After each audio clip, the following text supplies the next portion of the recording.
Silence. ఇక్కడ ఉన్న వాళ్ళంతా 10th class విద్యార్థులేనా?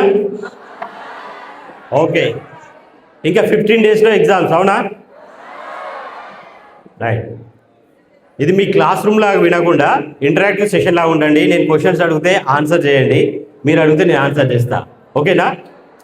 Right. Just 15 days, 2 వీక్స్లో మనకి ఎగ్జామ్స్. మీకు స్ట్రెస్, దాని మేనేజ్మెంట్ ఇవన్నీ చెప్పడానికి ఇప్పుడు టైం లేదు, మనం ఆచరించడానికి కూడా అంత టైం లేదు. సో ఇప్పుడు ఉన్నది ఓన్లీ రివిజన్ రివిజన్ రివిజన్ ఒకటే ఉన్నది. రివిజన్ చేస్తూ ఎగ్జామ్కి ప్రిపేర్ అవ్వడం. ఆ టైంలో మనకు వచ్చే అనుమానాలు, భయాలు, దడదడ ఇలాంటివి, యాంగ్జైటీ, డిప్రెషన్స్ ఇలాంటి వాటి నుండి మనం ఎలా ఓవర్కమ్ అవ్వాలి అనేది మాత్రమే ఫాస్ట్గా బ్రీఫ్గా చూద్దాం. ఓకేనా? అందరు తినొచ్చారా? బ్రేక్ఫాస్ట్ చేశారా?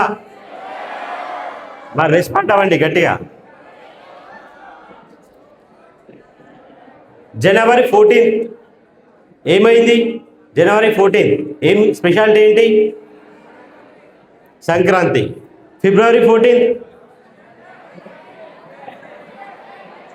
మీరు అనుకుంటున్నది కాదు. యా. మార్చ్ 14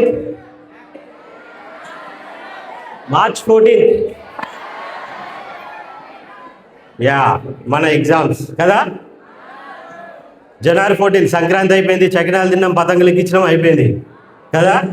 ఫిబ్రవరి 14 బ్లాక్ డే అయిపోయింది, అటాక్ జరిగింది, పుల్వామా అటాక్.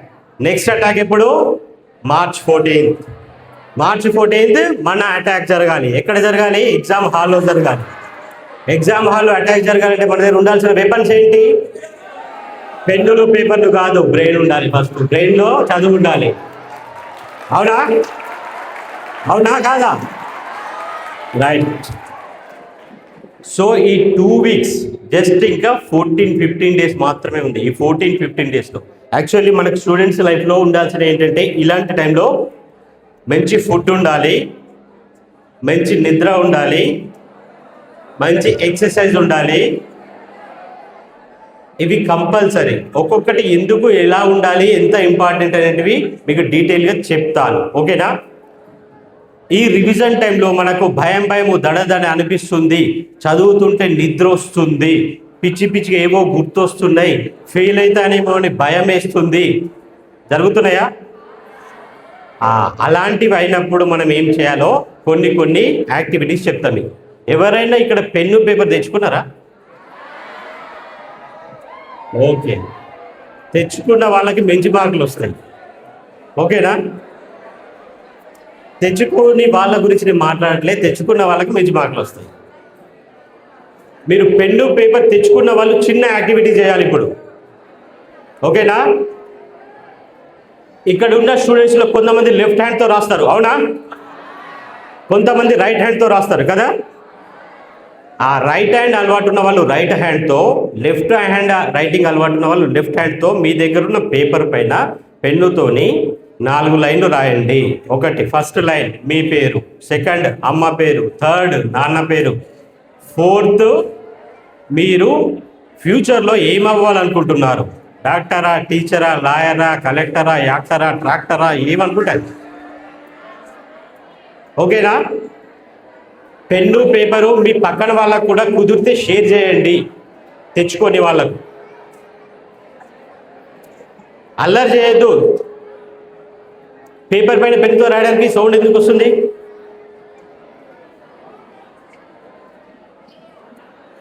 ఫాస్ట్.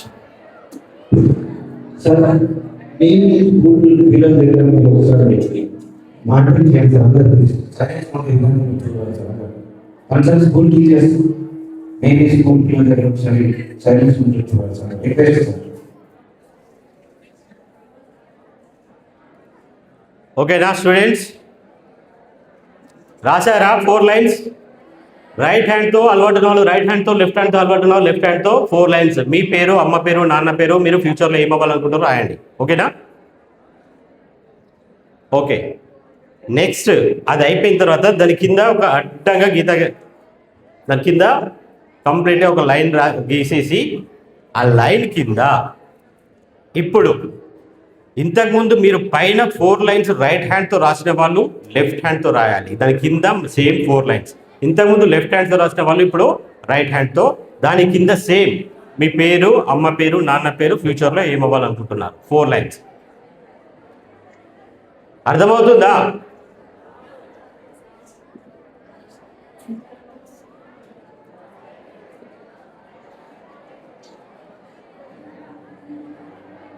రాస్తున్నారా?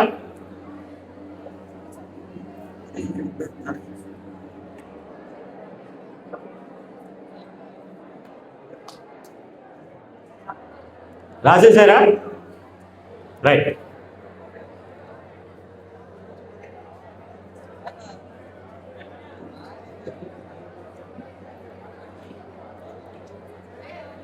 రైట్. ఇప్పుడు మీకు ఎగ్జామ్ రివిజన్ టైంలో నిద్ర, ఆకలి, ఎక్సర్సైజ్ ఎలా ఉండాలో చెప్తాను. చదువుతున్నప్పుడు నిద్ర వస్తుంటే, భయం అవుతుంటే, ఫెయిల్ అవుతామని భయం అనిపిస్తుంటే, మర్చిపోతున్నామేమో అని భయం వేస్తుంటే, దడదడ ఇలాంటి టెన్షన్స్, డిప్రెషన్స్, యాంగ్జైటీస్ వస్తుంటే ఆ టైంలో మీరు చేయాల్సింది ఏంటంటే, ప్రతిరోజు మీరు చదివేటప్పుడు కంటిన్యూస్గా 2 అవర్స్, 3 అవర్స్, 4 అవర్స్ అస్సలు చదవద్దు. ఓన్లీ 1 గంట సేపు చదివి 5 మినిట్స్ బ్రేక్ తీసుకోవాలి. కంటిన్యూస్గా చదవద్దు. మనకు సైన్స్ ప్రకారం మన బ్రెయిన్కు ఫ్యాటిక్ అంటే అలసిపోయే తత్వం ఉంటుంది. అందుకే మీకు క్లాస్లో పీరియడ్స్ అనేటివి 45 మినిట్స్, మ్యాక్సిమం 1 అవర్ కంటే ఎక్కువ పెట్టరు. క్లాస్లో ఒక్కొక్క పీరియడ్ 45 మినిట్స్, 1 అవర్ కంటే ఎక్కువ ఉండవు. ఎందుకంటే మన బ్రెయిన్ ఫ్యాటిక్ అలసిపోయే తత్వం ఉంటుంది కాబట్టి. అందుకని గంటకు మించి కంటిన్యూస్గా చదవద్దు. గంట తర్వాత 5 మినిట్స్ బ్రేక్ తీసుకోవాలి. ఆ బ్రేక్లో ఏం చేయాలి? ఆ బ్రేక్లో ఫోన్లు చూడాలి, పబ్జీలు ఆడాలి, ఫ్రీ ఫైర్లు, రీల్స్, యూట్యూబ్ షార్ట్ వీడియోస్, ఇన్స్టాగ్రామ్లు, టీవీలు, ఇవేనా? అలాంటివి చేయదు. ఆ 5 మినిట్స్ బ్రేక్లో చేయాల్సింది ఏంటంటే, కొద్దిసేపు కూర్చున్న నుంచి నిలబడి వాష్రూమ్కి వెళ్ళొచ్చేసేసి ఒక గ్లాస్ వాటర్, చల్లటి నార్మల్ ఫ్రిడ్జ్లో వాటర్ కాదు, కుండలో నీళ్ళు చల్లటివి, ఒక గ్లాస్ వాటర్ ఆపకుండా తాగి అక్కడే వాకింగ్ చేయాలి. అలా 5 మినిట్స్ బ్రేక్ తీసుకోవాలి. అలా కూడా కుదరకపోతే కాసేపు వాకింగ్ చేసి కూర్చొని శ్వాస మీద దృష్టి పెట్టడం, బ్రీతింగ్ ఎక్సర్సైజ్. అది ఎలా చేయాలి అంటే 4 సెకండ్స్, 4-4-4 ఫార్ములా. అంటే 4 సెకండ్స్ డీప్ బ్రీతింగ్ తీసుకోవాలి. ఆ తీసుకున్న బ్రీతింగ్ని 4 సెకండ్స్ హోల్డ్ చేసి పట్టాలి, ఊపిరి బిగబట్టాలి. ఆ తర్వాత 4 సెకండ్స్ స్లోగా వదలాలి. ఇది బ్రీతింగ్ ఎక్సర్సైజ్. ఓకేనా? ఇలా చేస్తే ఫోకస్, కాన్సన్ట్రేషన్ ఇంప్రూవ్ అవుతుంది. సో కంటిన్యూస్గా గంటలు చదవద్దు. 1 అవర్ చదివిన తర్వాత 5 మినిట్స్ బ్రేక్ తీసుకోవాలి. ఆ బ్రేక్లో చల్లటి నీళ్లు తాగాలి, వాష్రూమ్కి వెళ్ళి రావాలి. అక్కడ మళ్ళీ షార్ట్ జాగింగ్ అంటాం, కుదిరితే షార్ట్గా జాగింగ్, మెల్లిగా పరిగెత్తడం అలా చేయాలి. ఇది కుదరకపోతే బ్రీతింగ్ ఎక్సర్సైజ్ 4-4-4 ఫార్ములా. అంటే 4 సెకండ్స్ స్లోగా బ్రీతింగ్ తీసుకోవడం, 4 సెకండ్స్ బిగబట్టడం, 4 సెకండ్స్ వదిలేయడం.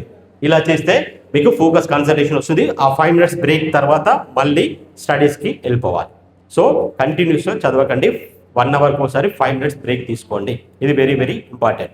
మళ్ళీ ఫుడ్, ఈ టైంలో తీసుకోవాల్సిన ఫుడ్ ఏంటంటే మనకి హెల్దీ ఫుడ్. బయటి ఫుడ్ అస్సలు తీసుకోకండి, అవాయిడ్ చేయండి. జంక్ ఫుడ్ అనేది అవాయిడ్ చేయాలి. మీరు చాలా రోజుల నుంచి ఇక్కడ ఉన్న వాళ్ళు, టీచర్లు అయినా స్టూడెంట్స్ అయినా చాలా రోజుల నుంచి ఒక మాట వినే ఉంటారు, healthy food, junk food, healthy food, junk food. విన్నారా లేదా? జంక్ ఫుడ్ అంటే ఏంటో తెలుసా? చాలామందికి తెలియదు. విన్నారు మాట, కానీ జంక్ ఫుడ్ అంటే ఏంటి సార్, అసలు ఏది జంక్ ఫుడ్ మాకు తెలియట్లేదు, ఏది తినాలో ఏది హెల్దీ ఫుడ్ తెలియట్లేదు అనే ఒక డౌట్ ఉంటుంది. దానికి చిన్న ఒక ఎగ్జాంపుల్ చెప్తా, దాన్ని బట్టి మీరే జంక్ ఫుడ్ ఏదో హెల్దీ ఫుడ్ ఏదో గుర్తించవచ్చు. ఓకేనా?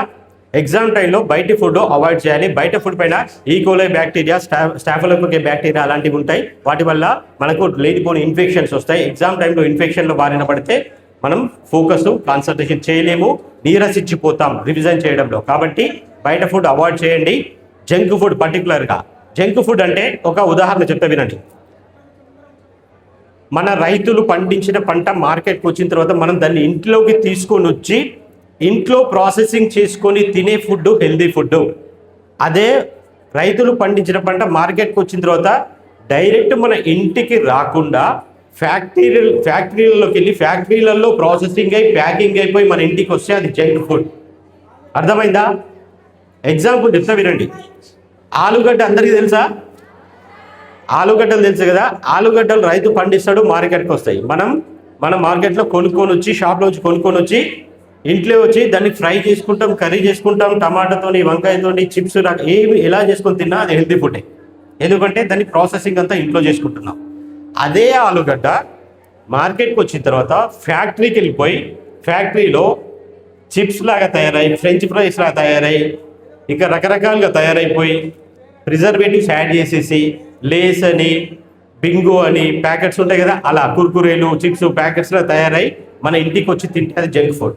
సేమ్ ఆలుగడ్డ ఇంట్లో ప్రాసెసింగ్ అయితే హెల్తీ ఫుడ్, సేమ్ ఆలుగడ్డ ఫ్యాక్టరీకి వెళ్ళి ప్రాసెసింగ్ అయిపోయి ప్రిజర్వేటివ్స్తో ప్యాక్ అయ్యి మన ఇంటికి వస్తే జంక్ ఫుడ్. అలాగే గోధుమలు, రైతులు పండించే గోధుమలు మన మార్కెట్కి వస్తాయి. మనం గోధుమలు కొనుక్కొని వచ్చి పిండి వేసుకొని ఇంట్లో పూరీలు, చపాతీలు అలా ఏం చేసుకొని తిన్నా అది హెల్తీ ఫుడే. అదే గోధుమలు ఫ్యాక్టరీకి వెళ్ళి ప్రాసెసింగ్ అయిపోయి కెమికల్ ప్రాసెసింగ్ ద్వారా మైదా పిండిగా కన్వర్ట్ అయిపోయి మైదా పిండితో చేసే బ్రెడ్, బన్, పిజ్జాలు, బర్గర్లు, పఫ్స్ ఇవన్నీ జంక్ ఫుడ్. అర్థమవుతుందా? నూడిల్స్ ఇవన్నీ జంక్ ఫుడ్. సేమ్ గోధుమలో డైరెక్ట్ మన ఇంటికి వచ్చి మన ఇంట్లో ప్రాసెసింగ్ అయితే హెల్తీ ఫుడ్, అదే గోధుమలు ఫ్యాక్టరీకి వెళ్ళి మైదా పిండిలాగా అయిపోయి ఇలా ప్రాసెసింగ్ అయిపోయి వస్తే అది జంక్ ఫుడ్. అర్థమవుతుందా? ఏదైనా తీసుకోండి, జంక్ ఫుడ్కి హెల్తీ ఫుడ్కి ఇది డిఫరెన్స్. మన ఎగ్జామినేషన్స్ ఈ టైంలో బయట ఫుడ్ తీసుకోవద్దు, జంక్ ఫుడ్ అవాయిడ్ చేయండి.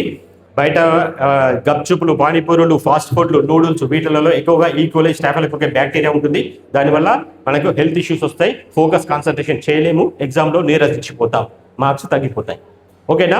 ఇది ఫుడ్కి సంబంధించిన వెరీ వెరీ ఇంపార్టెంట్. ఇంకా స్లీప్, నిద్ర అనేది చాలా ఇంపార్టెంట్ స్టూడెంట్స్కి. మనం కొన్ని ఇంటర్వ్యూస్లో ఇస్తాం, టాప్ నీట్లో కానీ, ఎంసెట్లో కానీ, ఇంకా దేంట్లో కానీ టాప్ వచ్చారు, గ్రూప్ 1లో, గ్రూప్ 2లో, ఐఏఎస్, ఐపీఎస్లో మీరు టాప్ వచ్చినట్టే వాళ్ళు ఇంటర్వ్యూస్ చదివితే వాళ్ళు ఒక మాట చెప్తారు ఇంటర్వ్యూస్లలో, నేను రోజుకు 18 నుంచి 20 గంటలు కష్టపడి చదివినా అని. విన్నారా? అది శుద్ధ అబద్ధం. Scientifically very very wrong. అది అబద్ధం.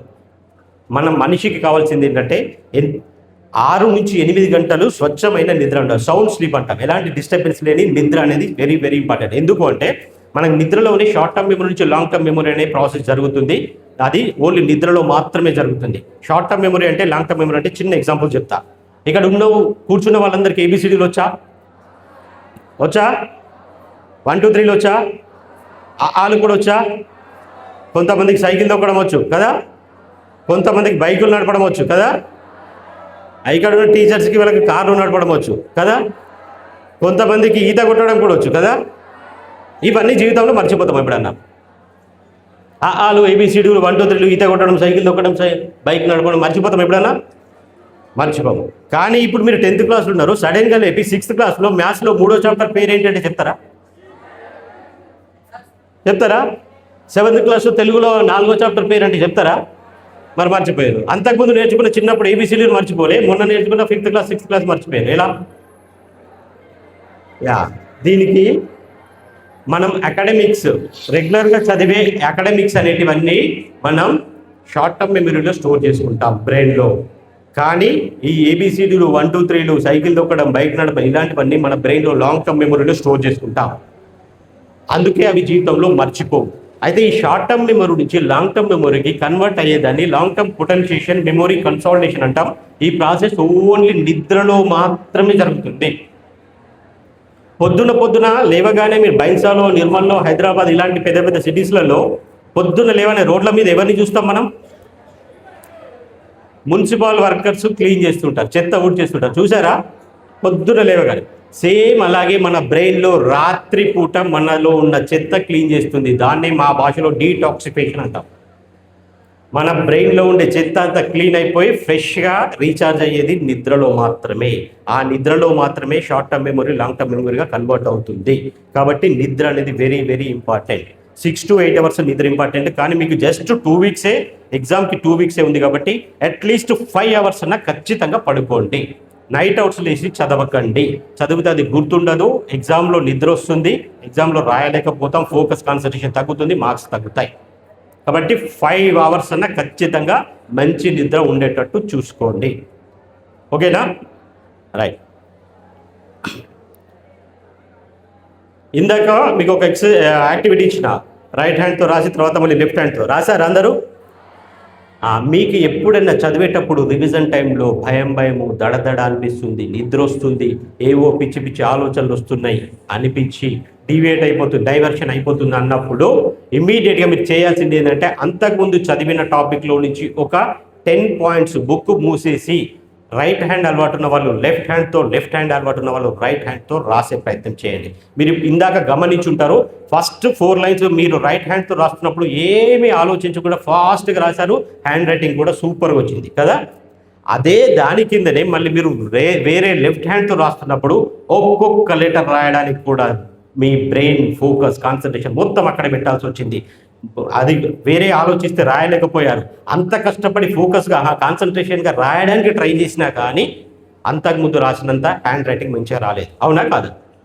మీరు సొంతంగా అనుభవించారు ఇప్పుడది. సో మీకు నిద్ర వచ్చి భయం అవుతుంది, పిచ్చి పిచ్చి ఆలోచన వచ్చి డీవియేట్ అవుతుంది అన్నప్పుడు ఇలా చేయండి. రైట్ హ్యాండ్ అలవాటు ఉన్న వాళ్ళు లెఫ్ట్ హ్యాండ్తో, లెఫ్ట్ హ్యాండ్ అలవాటు ఉన్న వాళ్ళు రైట్ హ్యాండ్తో ఒక 4 లైన్స్ రాసే ప్రయత్నం చేయండి. అప్పుడు మీ ఫోకస్ కాన్సన్ట్రేషన్ అంతా అక్కడికి వచ్చేస్తుంది, మీరు ఎక్కడికి డీవియేట్ అవ్వరు, మీ భయం పోతుంది, ఫోకస్ పెరుగుతుంది, మెమొరీ కూడా పెరుగుతుంది. ఇది ఒక brain exercise. Okay, next same ఇలాగే భయం దడదడ రివిజన్ ఈ 14-15 డేస్ ఇలాగే భయం దడదడ అనిపించిన ప్రతిసారి చేయాల్సిన ఇంకొక బ్రెయిన్ ఎక్సర్సైజ్ చెప్తా. ఓకేనా? అందరు రెడీ, బీ రెడీ. స్టూడెంట్స్ అందరూ రైట్ హ్యాండ్తో ఇలా పెట్టండి పైకి, సేమ్ నాలాగా రైట్ హ్యాండ్తో. దీన్ని ఓకే సైన్ అంటాం. మనం కొత్త డ్రెస్ వేసుకొని అడుగుతాం ఫ్రెండ్కి, అరే ఎట్లుంది నా డ్రెస్ అంటే సూపర్ రా, ఓకే మస్తు ఉందిరా అంటామా? సో ఇది ఓకే సైన్. నెక్స్ట్ అలాగే అందరూ లెఫ్ట్ హ్యాండ్తో ఇలా పెట్టండి. లెఫ్ట్ హ్యాండ్ ఇలా పెడితే మీరు అనుకుంటున్నది కాదు, విక్టరీ సైన్ ఇది. మీరు అనుకుంటున్నది కాదు, విక్టరీ సైన్ ఇది. ఓకేనా? అందరు ఇప్పుడు రైట్ హ్యాండ్తో ఇలా, లెఫ్ట్ హ్యాండ్తో ఇలా, 2 చేతులు పైకి లేపండి. రైట్ హ్యాండ్తో ఇలా పెట్టండి, లెఫ్ట్ హ్యాండ్తో ఇలా, 2 ఒకేసారి. ఇప్పుడు నేను 1, 2, 3 ఇలా కౌంట్ చేస్తా. నంబర్స్ కౌంట్ చేసినప్పుడు ఈ పొజిషన్స్ చేంజ్ చేయాలి. చూడండి ఒక్కసారి ఇటు చూడండి అందరూ. పొజిషన్ చేంజ్ చేయడం అంటే ఇలా ఉన్నదాన్ని ఇలా భరతనాట్యం లాగా తిప్పడం కాదు. చూడండి, జస్ట్ వాచ్ ఇట్. 1 అనగానే ఇలా ఉన్నది ఇలా, 2, 3, 4 ఒకటే చేయి కాదు, 2 చేయి. ఒకసారి చూపిస్తా వినండి, నేను మైక్ పక్కన పెట్టి చూపిస్తా చూడండి. ఇలా పెట్టారు కదా. 1 అనగానే ఇది ఇలా, ఇది ఇలా. 2 అనగానే ఇలా, 3 అనగానే ఇలా. అర్థమవుతుందా? రెడీ? అందరూ రైట్ హ్యాండ్ పైకి లేపి ఇలా పెట్టండి, లెఫ్ట్ హ్యాండ్ కూడా పైకి లేపి ఇలా పెట్టండి. 1, 2, 3, 4, 5, 6, 7, 8, 9, 10 చేయలేకపోయింది. అర్థమవుతుందా? ఇది ఒక రకమైన బ్రెయిన్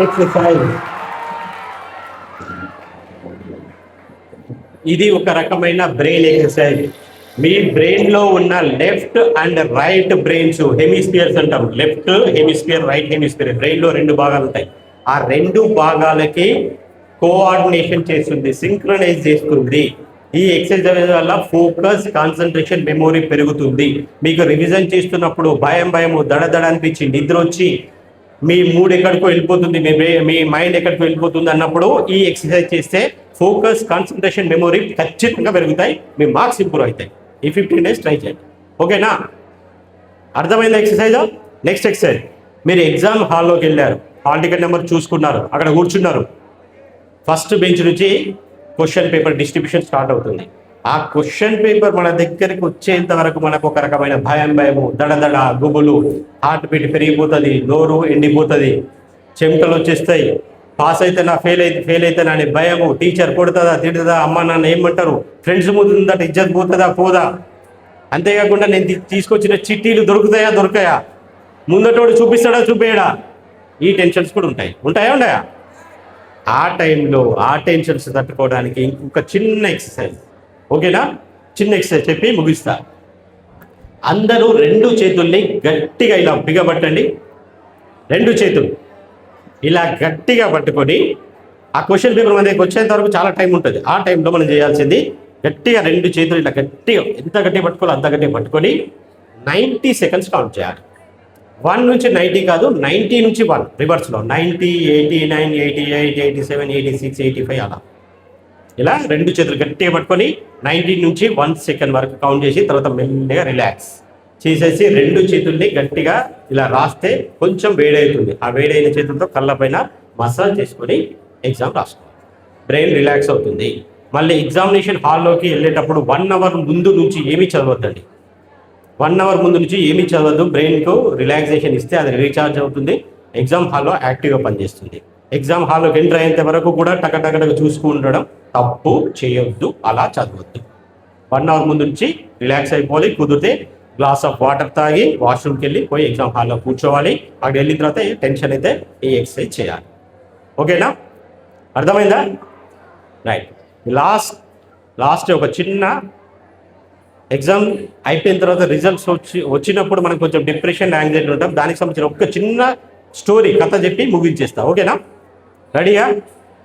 కథలంటే ఇష్టమేనా? నాకు కూడా ఇష్టమే, కానీ నాకు చెప్పేవాళ్ళు లేరు. మీకు నేను చెప్తాలే. అరుణిమా సిన్హా పేరు విన్నారు ఎవరన్నా ఎప్పుడన్నా? అరుణిమా సిన్హా అని ఒక నేషనల్ వాలీబాల్ ఛాంపియన్ ఉంది. తను ఒకరోజు లక్నోలో ఉంటుంది. ఢిల్లీకి ప్రయాణం చేస్తూ ట్రైన్లో వెళ్తుంది. ట్రైన్ అర్ధరాత్రి, ట్రైన్ ఫాస్ట్గా వెళ్తుంది. పక్క పట్టాలపైన ఇంకో ట్రైన్ ఫాస్ట్గా వెళ్తుంది. దాంట్లో దొంగలు పడ్డారు. ఆమె మెడలో ఉన్న గోల్డ్ చైన్ లాక్కోవడానికి ట్రై చేశారు. ఆమె కొద్దిసేపు ఫైట్ చేసింది. తర్వాత ఇంకా 2-3 దొంగలు ఎక్స్ట్రాగా వచ్చి ఆమె మెడలో ఉన్న చైన్ లాక్కొని ఆమెను ట్రైన్లో నుంచి కిందికి నెట్టేశారు. నెట్టేస్తే పక్కన ఇద్దరు ట్రైన్కు గుద్దుకొని 2 ట్రైన్ల మధ్యలో పడిపోయింది. పక్కన ట్రైన్ గుద్దుకోవడం వల్ల ఆమె వెన్నుపూసలో L3, L4, L5 అని 3 బోన్స్ ఫ్రాక్చర్ అయిపోయినాయి. కదలలేని పరిస్థితి, అక్కడ పడిపోయింది. ఆమె లెఫ్ట్ లెగ్ పట్టాల పైన ఉన్నది. పట్టాల పైన ఉన్న లెఫ్ట్ లెగ్ మీద నుంచి రాత్రంతా 30-40 ట్రైన్లు పోయి కాలు నుజ్జుగా అయిపోయింది. తర్వాత ఎవరో చూసి ఆమె హెల్ప్ చేసేసి ఢిల్లీ ఎయిమ్స్ హాస్పిటల్కి షిఫ్ట్ చేశారు. ఎయిమ్స్ హాస్పిటల్లో ఉంది. పొద్దున పేపర్లో ఒక న్యూస్ వచ్చింది. లోకల్ పేపర్లో న్యూస్ ఏమొచ్చిందంటే, the great volleyball champion Arunima Sinha ticket లేని ప్రయాణం చేస్తూ టికెట్ కలెక్టర్కి దొరికిపోతానని ట్రైన్లో నుంచి దూకింది అని న్యూస్ వచ్చింది. అది చూసి బాధపడి ఎయిమ్స్ హాస్పిటల్లో అప్పుడు డిసైడ్ అయింది బెడ్ పైనే. అప్పటికి పేపర్ ఇంటింటికి వెళ్ళిపోయింది. ఇంటింటికి వెళ్ళి డోర్ కొట్టుకుంటూ లేదు నేను టికెట్ తీసుకున్నా, నన్ను దొంగలు నూకేసిరు అని చెప్పడం కుదురుతుందా? కుదరదు. కానీ అందరికీ చెప్పడానికి నేనేంటో నిరూపించుకోవాలి అని డిసైడ్ అయ్యి 3 months ట్రీట్మెంట్ తీసుకొని బయటకు వచ్చి 1 year ట్రైనింగ్ తీసుకున్నారు. ట్రెక్కింగ్ అంటే కొండలు ఎక్కడం. దాంట్లో 1 year ట్రైనింగ్ తీసుకొని 1 year తర్వాత ఎవరెస్ట్ శిఖరం ఎక్కింది. ఎవరెస్ట్ శిఖరం ఆమె ఎక్కడం వరల్డ్ రికార్డ్. ఎందుకు అంటే అప్పటి వరకు ఒక హ్యాండిక్యాప్డ్ పర్సన్ ఎవరెస్ట్ ఎవ్వరు ఎక్కలేదు. సక్సెస్ఫుల్గా ఆమె ఎక్కింది. సో అప్పుడు ఎవరెస్ట్ ఎక్కడం అంటే అంత ఈజీ కాదండి. 4 బేస్ క్యాంప్స్ ఉంటాయి. 4 బేస్ క్యాంప్స్ వెళ్తూ ఉంటే అప్పటికి ఆమె ఎక్కేంత వరకు కూడా, ఆమె రికార్డు బ్రేక్ చేసేంత వరకు కూడా ఎవరెస్ట్ ఎక్కే ప్రయత్నంలో చనిపోయిన వాళ్ళు 8,000 పైన మంది. అంత టఫ్ ఉంటుంది. అలాంటిది ఒక హ్యాండిక్యాప్డ్ పర్సన్ ఎక్కి రికార్డ్ బ్రేక్ చేసింది. అప్పుడు ఇంటర్వ్యూస్ జరిగినాయి. పేపర్ వాళ్ళు, టీవీ వాళ్ళందరూ వచ్చి ఆమెను ఇంటర్వ్యూ చేస్తుంటే అప్పుడు చెప్పింది, నా లెగ్ పోవడానికి కారణం ఆ రోజు టికెట్ లేకుండా ప్రయాణం కాదు, దొంగలు ఇలా చేస్తే జరిగింది అని అప్పుడు చెప్తే, అప్పటి నుంచి ఆమె స్టోరీని అందరూ మోటివేషనల్ స్టోరీ లాగా చెప్తున్నారు. అందుకే నేను కూడా మీకు చెప్తున్నా. అప్పటి వరకు ఆమెను తిట్టుకున్నారు అందరు. ఒక నేషనల్ వాలీబాల్ టీంకు పైసలు తక్కువపోయినాయా, టికెట్ కొంటే ఏమవుతుంది, ఆమె పిచ్చిదా అని తిట్టుకున్నారు. కానీ అసలు విషయం తెలిసిన తర్వాత ఆమె స్టోరీ ఒక మోటివేషనల్ స్టోరీ లాగా అయిపోయింది. ఆమె ఎవరో కాదు, ఇప్పుడు మన మధ్యనే ఉంది, మనతో జీవిస్తుంది, ఢిల్లీలో ఉంది, ఇంకా ట్రెక్కింగ్లో ట్రైనింగ్ అవుతుంది, ఆస్ట్రేలియా, న్యూజిలాండ్లో ఇంకా ఎవరెస్ట్ ఎక్కడానికి ట్రైన్ అవుతుంది, రెడీ అవుతుంది. మనకు కూడా మార్క్స్ తక్కువ వచ్చినాయండి, ఎగ్జామ్లో ఫెయిల్ అయిపోయినామని, అమ్మా నాన్నలు యాపిల్ ఫోన్లు, మనం అనుకున్న ఫోన్లు కొనివ్వలేదని, బైకులు కొనివ్వలేదని, అనుకున్న బట్టలు కొనించలే, నన్ను ప్రైవేట్లో చదివించలే, నన్ను ఇంగ్లీష్ మీడియంలో చదివించలే అని చిన్న రీజన్స్. బెస్ట్ ఫ్రెండ్కి వాడికి మనకు గొడవలు అయితే ఏడవడము, అన్నం తిండి మానేయడము, డిప్రెషన్లోకి వెళ్ళడము, ఆత్మహత్య ఆలోచనలు, ఇలాంటివి చేస్తాం. నిజంగా ఆమె అలా చేసిందా? ఆమె కంటే పెద్ద కష్టాలు ఉన్నాయి మనకేమైనా నడుములో బొక్కలను ఇరిగిపోయి కదలనే పరిస్థితులు ఉన్నామా? ఆమెలా కాలు మొత్తం పోయిందా? అలాంటిదే ఎవరెస్ట్ ఎక్కగలిగింది. మనకు అంత పెద్ద కష్టాలు ఉన్నాయేమన్నా? మనం చిన్న చిన్న కష్టాలకే ఏడవడము, డిప్రెషన్లు, తిండి మానేయడము, మాట్లాడకుండా ఉండడము, అలగడము, కోపము, చికాకు, ఆత్మహత్య ఆలోచన. అవసరమా? అంత పెద్ద కష్టాలు ఉన్నాయా? ఆమెలాగా ఎవరెస్ట్ ఎక్కకపోయినా మనం చిన్నగా 10th క్లాస్ పాస్ అవ్వడం, ఇంటర్మీడియట్ పాస్ అవ్వడం, అనుకున్న జాబ్ సంపాదించడం ఈజీ కాదా? ఎవరెస్ట్ ఎక్కాల్సినంత కష్టమా? చేయలేమా? అన్ని కాళ్ళు, చేతులు, చెవి, ముక్కు, గొంతు అన్నీ బాగున్నాయి, చేయడం కష్టమా? కష్టమా? శ్రీవెన్నెల సీతారామ శాస్త్రి అని ఒక సినీ రచయిత ఉన్నాడు. ఆయన ఒక మాట చెప్తాడు ఒక సాంగ్లో, దేహం ఉంది, ప్రాణం ఉంది, నెత్తురుంది, సత్తు ఉంది, ఇంతకంటే సైన్యం ఉండునా. అర్థమైందా? దేహం ఉంది, ప్రాణం ఉంది, నెత్తురుంది, సత్తు ఉంది, ఇంతకంటే సైన్యం ఉండునా. ఇంతకంటే సైన్యం అవసరమా మనకి? మనం అనుకునేది సాధించాలంటే అవసరమా? అవి లేని వాళ్ళే సాధిస్తున్నారు. మనకేమైంది? అన్నీ బాగున్నాయి కదా. సో ఎలాంటి రిజల్ట్స్ ఎలా వచ్చినా, ఎలాంటి ఒత్తిడి అయినా, మానసికమైన ఒత్తిడి ఎలాంటిది వచ్చినా కృంగిపోవద్దు. అంతకంటే పెద్ద ప్రాబ్లమ్స్ ఉన్న వాళ్ళు చాలామంది ఉంటారు. వాళ్ళే సాధిస్తున్నప్పుడు మనం సాధించడం చాలా చాలా ఈజీ. ఒకప్పుడు 10th క్లాస్ పాస్ అవ్వడం అంటే చాలా కష్టం. ఇప్పుడున్న టైంలో 10th క్లాస్ ఫెయిల్ అవ్వడం అంటే కష్టం. ఫెయిల్ అవ్వాలంటే చాలా కష్టం, పాస్ అవ్వడం ఈజీ. చాలా రోజులు మారాయి. మీకు చాలా భవిష్యత్తు ఉంది. చిన్న చిన్న వాటికి కృంగిపోయి మీ బంగారు భవిష్యత్తుని మీ చేతులారా పాడు చేసుకోవద్దు. మీ ఫ్యామిలీలకు కూడా ఇబ్బంది కలిగించొద్దు. ఓకేనా?